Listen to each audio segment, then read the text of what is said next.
Hi, I wanted to come on here today and talk about the divine masculine and their Kundalini awakening and the celibacy that will unfold for them. So, the majority of the time, the divine feminine will go through this Kundalini alchemical process first. This is kind of important on this journey. The divine masculine unlocks the divine feminine through walking away from the connection to create them to go on a process of becoming their highest self. And in the process of this, they go through a dark night of the soul, they will go through a Kundalini awakening, and this process will, unfold at its own pace. Each individual person is going to go through this kind of uniquely, and the time frame is going to be unique as well, depending on the person.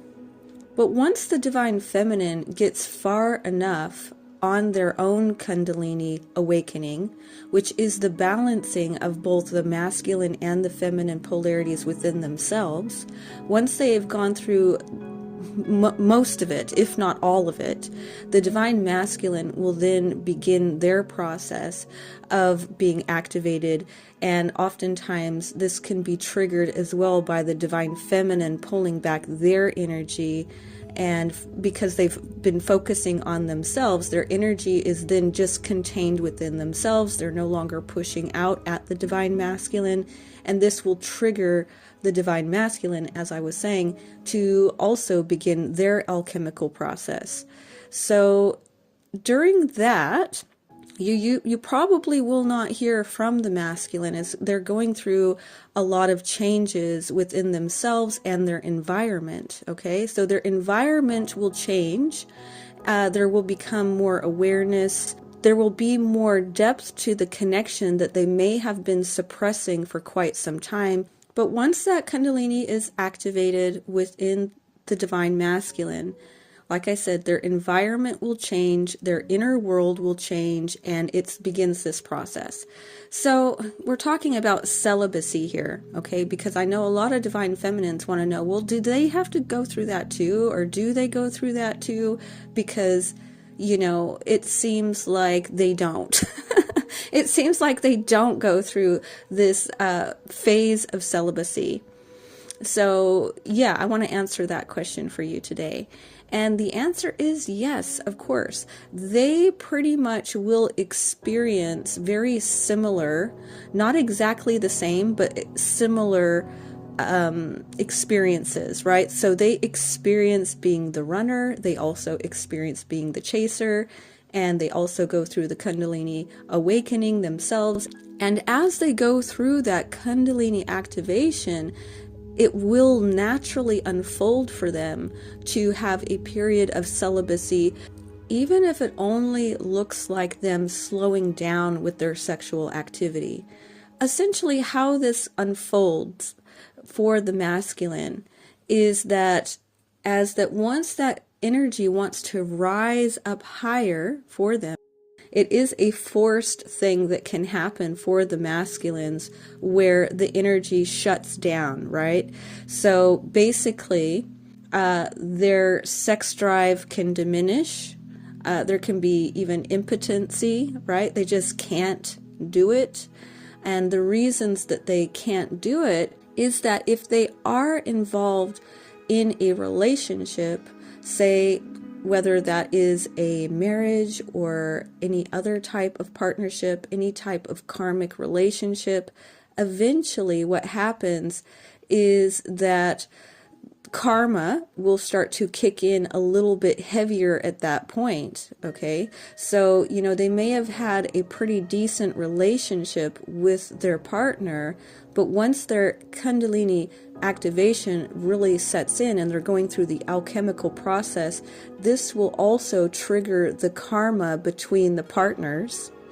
And then what happens is that the dynamic will change. Okay, and so some things will start to break down within the relationship. This can look different for everybody, of course. But what can happen is that even the smell of the partner can be so off that even the smell of their partner begins to change and becomes very unattractive. It becomes a repellent. And really, this is kind of like the smell of karma, right? Because karma stinks a lot of times if it's negative karma. And so the karma will do this, and the smell will essentially change and become foul. And when that happens, it will be very difficult for them to become aroused by anybody, because anybody that they try to be with, whether that's a partner or someone else, because of this, it's like something happens within the body that creates, the partner to not smell good, basically. And it becomes very unattractive. And again, it will make them not be able to be intimate with them because of this.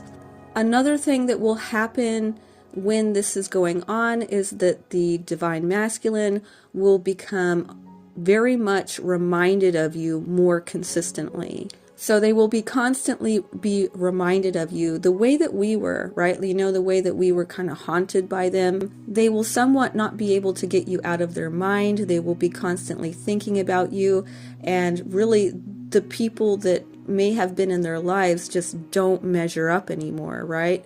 So the same thing, again, that we experience, they are now also experiencing. They are experiencing the constant reminder of you. Everywhere they go, there you are, right? They can't escape it. They think about you every day. And so when they try to be with somebody else, they're thinking about you. And so this can be also a reason why it's very difficult for them to actually be intimate with somebody else, is because this overwhelm of this constant reminder of you and the perfection of you and your energy and the depth of the connection. And so again, this will also create the natural celibacy that will happen. So it becomes very difficult for them because of these reasons that I mentioned here, where the smell of the partner becomes very foul and it becomes difficult to be intimate with them. Impotency can even happen where they just can't do it for some reason. And this again is just the Kundalini energy just shutting it down, basically just not allowing it. And also the constant reminder of you, almost like a haunting. They can't help but think of you every day and comparing you to other potential partners or partners, whatever the situation is, which makes it very difficult to move on. It makes it very difficult for them to go any further with somebody, because all they can do really is think about you and your connection and the depth of the connection and how amazing you are, basically. So they experience that as well, which is basically what we experienced, right? It's very difficult for the feminine to move on with somebody else, throughout our dark night of the soul and going through our, alchemical process. It's very difficult because the constant reminder of them, the constant reminder of the perfection and the depth of the connection. And we are driven by that. We become driven by that. And so once they start that process, they do experience that also, and that will happen at whatever time it happens. Oftentimes it's just important for the divine feminine to really pull back the energy, focus on themselves, stop pushing out, stop leaking their energy out at the masculine.